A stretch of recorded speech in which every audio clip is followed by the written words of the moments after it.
Hello students, this is Ritu Sharma. Welcome back to my YouTube channel Edu Flight. इस video में हम लोग बात करेंगे कि जो आपके सेकंड फेज़ के एग्ज़ाम है, ओपन बुक एग्ज़ाम, जो कि 14 सितंबर से स्टार्ट होने वाले हैं। तो जिन बच्चों ने एग्जामिनेशन फॉर्म फिल करते टाइम रिमोट मोड चूज़ किया था, यानी कि आप लोग अपने घर से ही एग्ज़ाम देने वाले हो, तो उन बच्चों को किन किन बातों का ध्यान रखना है। लाइक आपको अपने आंसर्स कैसे सबमिट करने हैं, कहाँ पर सबमिट करने हैं, टाइम ड्यूरेशन क्या रहेगी, आपकी एग्ज़ाम की कौन सी शीट यूज़ करनी है, आपको सारी चीज़ें ही मैं यहाँ पर डिस्कस करूँगी। तो प्लीज़ वीडियो को एंड तक देखना ताकि आपके कोई भी इंपॉर्टेंट पॉइंट स्किप ना हो पाए यहाँ पे। और इसके बाद जो थोड़ी देर बाद वीडियो आएगी ना, उसमें मैं डिस्कस करूँगी जो बच्चे सेंटर पर जाके एग्जाम देने वाले ना, उनको किन किन बातों का ध्यान रखना है, क्या क्या चीज़ें उनको अपने साथ लेके जानी है। तो जो सेंटर पर जाके एग्जाम देने वाले हैं वो बाद वाली वीडियो देख लेना, ओके। यहाँ पे फिलहाल हम बात करते हैं जो बच्चे घर से एग्जाम देने वाले हैं। लेकिन शुरू करने से पहले अगर आप मेरे चैनल पर न्यू हो तो please do subscribe and press the bell icon, ताकि आगे भी मेरी कोई वीडियो आती है आपके एग्जाम से रिलेटेड तो उसकी नोटिफिकेशन आपको मिल जाए। और इस वीडियो को आपको अपने फ्रेंड्स के साथ ज़्यादा से ज़्यादा शेयर करना है, ताकि जिन बच्चों को भी ये इंपॉर्टेंट बातें नहीं पता होती ना, उनको भी ये पता चल जाए और उनका भी ये एग्ज़ाम जो है वो सक्सेसफुली सबमिट हो जाए, ओके। तो देखते हैं यहाँ पे क्या क्या इंपॉर्टेंट बातें हैं। सबसे फर्स्ट बात, तो जो बच्चे कमेंट करके मुझे बार बार पूछ रहे थे कि मैम टाइम ड्यूरेशन क्या रहेगी। तो देखो, जो नॉर्मल एग्जाम होते हैं ना आपके, उसमें कितने जो टाइम ड्यूरेशन होती है थ्री आवर्स की रहती है। लेकिन क्योंकि यहाँ पे आपको एग्जाम लिखना भी है आपका, उसके बाद आपको उसको अपलोड भी करना है PDF बना के, तो यहाँ पे आपको 4 घंटे दिए गए हैं, ओके। और जो PWD कैटेगरी के स्टूडेंट्स हैं उनको 6 घंटे दिए गए हैं। तो यहाँ पे ये उन बच्चों के लिए जिनको जो पेपर है वो ईमेल के थ्रू मिलेगा, ठीक है। मतलब जो रिमोट मोड चूज करा उन बच्चों को कितना है, 4 घंटे का टाइम है। और PWD कैटेगरी के लिए 6 आवर का टाइम है, ओके। तो ये चीज़ आपकी क्लियर हो गई कि आपका जो टाइम है वो 4 घंटे का है। अब बात करते हैं यहाँ पे कि जो आपका क्वेश्चन पेपर आपको रिसीव होगा ना, वो ईमेल पर रिसीव होगा। जो भी आपने रजिस्ट्रेशन करते टाइम, मतलब कि जो अभी आपने एग्जामिनेशन फॉर्म फिल किया ना, वहाँ पे जो आपकी रजिस्टर्ड ID रही होगी, उस पर आपको ये लोग क्वेश्चन पेपर प्रोवाइड कराएंगे। और एक जो ICT फैसिलिटी थी उसकी भी मैंने वीडियो बनाई थी कि अगर इन केस आपको ईमेल पर आपका जिस दिन एग्जाम का डेट है और जो टाइम है उससे 15 मिनट पहले वैसे तो आपको जो है क्वेश्चन पेपर मिल जाएगा ईमेल पर। इन केस कोई सर्वर प्रॉब्लम है और आपको वो क्वेश्चन पेपर नहीं मिल पाता, तो जो दूसरी वेबसाइट है वहां से भी जाके अपना क्वेश्चन पेपर डाउनलोड कर सकते हैं, जिसके लिए मैं ऑलरेडी वीडियो बना चुकी हूँ। लिंक आपको यहाँ आई बटन पे मिल जाएगा और वीडियो के एंड में भी मिल जाएगा। तो प्लीज़ उस वीडियो को जाके देख लेना, ताकि एंड टाइम पे आपको कोई कंफ्यूजन ना हो। और इन केस अगर आपको क्वेश्चन पेपर नहीं मिलता है तो आपको पता होना चाहिए पहले से ही कि आपको क्वेश्चन पेपर कहाँ से डाउनलोड करना है, ओके।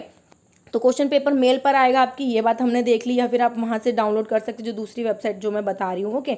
अब बताती कि आपको क्वेश्चन पेपर सबमिट कहाँ पर करना है। तो यहाँ पे अलग अलग IDs हैं। जो रेगुलर के स्टूडेंट हैं उनको कहाँ पर सबमिट करना है, चाहे फिर वो UG के स्टूडेंट है या PG के स्टूडेंट है, उनको इस ईमेल ID पर अपना आंसर सबमिट करना है। और रेगुलर के साथ साथ NC वेब के स्टूडेंट को भी इसी पर करना होगा। वैसे यहाँ नोटिस जो था उसमें कहीं लिखा नहीं था, लेकिन लास्ट टाइम की अगर हम बात करें तो जिस ID पर रेगुलर के स्टूडेंट्स को करना होता था, उसी पे रजिस्ट्रेशन की भी अगर हम बात करें तो उसी पे NC वेब को करना होता था, है ना। नहीं लिखा है तो हम यही मान के चलेंगे कि NC वेब को भी वाले स्टूडेंट्स को भी यहीं पर करना है। फिर भी एक बार आप अपने कॉलेज या डिपार्टमेंट से कंफर्म कर लेना, ओके, जो भी बच्चे NC वेब के स्टूडेंट्स हैं। फिर अगर हम बात करें स्कूल ऑफ ओपन लर्निंग की, तो जो UG के बच्चे यानी कि जो ग्रेजुएशन के बच्चे हैं उनको इस ID पर अपना आंसर सबमिट करना है, और जो PG के स्टूडेंट हैं उनको इस ID पर करना है। ये तीनों ही लिंक मैं आपको डिस्क्रिप्शन बॉक्स में भी प्रोवाइड करा दूंगी, वहाँ से आप इजीली इनको एक्सेस कर सकते हैं, ओके। प्लीज़ इस बार कोई गलती मत करना, ये लास्ट चांस है इस साल का।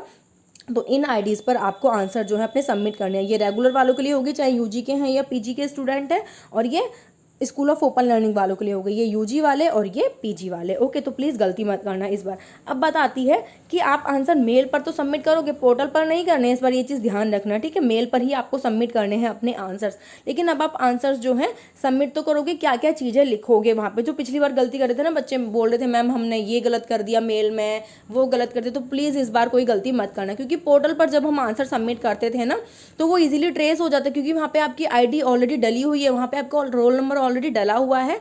लेकिन मेल में कोई गलती मत करना। अब क्या लिखना है मैं आपको बता दे रही हूँ। यहाँ पे आपको जो सब्जेक्ट वाला होता है ना, जो सब्जेक्ट का कॉलम होता है, जहाँ पे ईमेल के अंदर जब आप कंपोज मेल करते हो तो वहाँ पे आपको ऐसे लिखना है, role number, unique paper code और डेट ऑफ द एग्जामिनेशन। मतलब पहले आप अपना रोल नंबर डालो, फिर ये जैसे डैश डाला हुआ है ना यहाँ पे, ये डैश डालो, फिर अपना यूनिक पेपर कोड डालो, फिर यूनिक पेपर कोड डालने के बाद आप अपने डैश डालो, फिर से यहाँ पे जैसे ये डैश डाला हुआ है, फिर उसके बाद डेट डालो, ठीक है। और डेट जो है पहले, जैसे कि अगर 14 सितंबर कोई पेपर है तो आप 14 लिखो, फिर ऐसे स्लैश, फिर सितंबर कौन सा मंथ होता है आपका, 9 मंथ होता है, ठीक है। तो 9 लिखो, 09, फिर ईयर कौन सा है 2020, इस तरीके से आपको डेट लिखनी है, ठीक है। तो पहले रोल नंबर, फिर डैश डालोगे यहाँ पे, फिर यूनिक पेपर कोड, फिर डैश डालोगे यहाँ पे, ये जो डैश लगा हुआ है, फिर उसके बाद अपनी डेट डालोगे, ठीक है। अब जो मेल की बॉडी होती है उसमें क्या क्या लिखना है आपको, ये सारी चीज़ आपको लिखनी है। अपना नाम लिखना है, एग्जामिनेशन रोल नंबर लिखना है, name of the programme, unique paper code, title of the paper, name of the college, semester and date and time, ये सारी चीज़ें आपको लिखनी है, ठीक है। सेमेस्टर में हम लोग डाल देते हैं यहाँ पे जिनका फाइनल ईयर है ना, जैसे एनुअल मोड है तो वो एनुअल डाल सकते हैं, और जिनका सेमेस्टर है वो सेमेस्टर ही डाल सकते हैं यहाँ पे, सेमेस्टर कौन सा है उनका, ठीक है। तो ये चीज़ें प्लीज़ ध्यान रखना, लास्ट टाइम बच्चों ने बहुत ज़्यादा गलती करी थी इसमें, ये सारी चीज़ें लिखनी ही है ना, ठीक है। इस बार पोर्टल पर आंसर सबमिट नहीं करना है, इस बार मेल पर ही करना है, और ये सारी चीज़ें लिख के ही करना है। मैं यहाँ पे बता देती हूँ, देखो जब आप मेल करते हो ना तो सबसे ऊपर, जब आप कंपोज मेल करते हो तो सबसे ऊपर आपकी आईडी डली रहती है यहाँ पे, ठीक है। यहाँ पे आपको वो आईडी डालनी होती है जिसपे आपको मेल करना है, ठीक है। और फिर सब्जेक्ट में जो अभी मैंने बताया है ना, ये 3 चीज़ें डालनी है, जो unique roll number, unique paper code and date, तो ये आपकी सब्जेक्ट में आ जाएगी। फिर कंपोज मेल में पहले आप यहाँ पे ये सारी डिटेल लिखोगे जो मेल बॉडी होती है, उसके बाद यहाँ से ये जो अटैचमेंट का ऑप्शन है ना, ये अटैच करनी है यहाँ पे आपको अपनी फाइल। तो आप सारे क्वेश्चंस की एक पीडीएफ भी बना सकते हो और आप क्वेश्चन वाइज पीडीएफ भी बना सकते हो, लेकिन ये गलती मत करना कि आप हर एक आंसर्स के लिए अलग अलग मेल करो, नहीं, सारे आंसर आपको एक ही मेल में अटैच करने हैं, ओके। और मैं कोशिश करूंगी कि कल आपकी वीडियो आ जाए जिसमें मैं आपको बता दूं कि आप इजीली अपना जो एक पीडीएफ है वो कैसे बना सकते हो और मेल में उसको कंपोज कर सकते हो, ओके। तो फिर ये चीज़ें हो गई आपको, ये तो मेल से रिलेटेड हो गया। उसके बाद हमें क्या ध्यान रखना है यहाँ पे कि जो सीट है वो कौन सी यूज़ करनी है। जो शीट्स हैं आपको वो A4 साइज़ ही यूज़ करनी है, चाहे फिर वो लाइन वाली हो या बिना प्लेन हो, बिना लाइन वाली हो, ओके। और आपको पेपर के हर टॉप पे, हर शीट पे आपको क्या क्या लिखना है, all particulars, that is examination roll number, UPC code आपका जो होता है वो, आपका सेमेस्टर या एनुअल है जो भी, और name of the subject, date of the examination, page number on each paper, it is should be clearly mentioned on the top.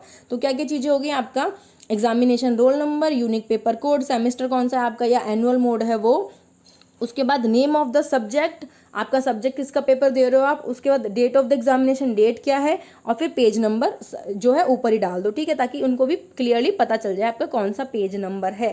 तो जितनी भी मैंने बातें बताई है इनका ध्यान ज़रूर रखना है और कोई भी गलती नहीं करनी है लास्ट टाइम की तरह, क्योंकि पोर्टल पर जब हम आंसर सबमिट करते हैं वो ऑटोमेटिकली ट्रेस हो जाता है, लेकिन यहाँ से नहीं होगा, क्योंकि पोर्टल पर तो ये भी रहता था कि आपका पेपर कौन सा है, वहाँ पे ऑटोमेटिकली रहता था ना, लेकिन मेल में नहीं होता। तो प्लीज़ इन चीज़ों का ध्यान ज़रूर रखना। और जो मेल की यहाँ पे ये जो सब्जेक्ट है ना, और जो कंपोज मेल बॉडी में जो चीज़ें डालनी है वो चीज़ें बहुत ध्यान से डालना, ठीक है।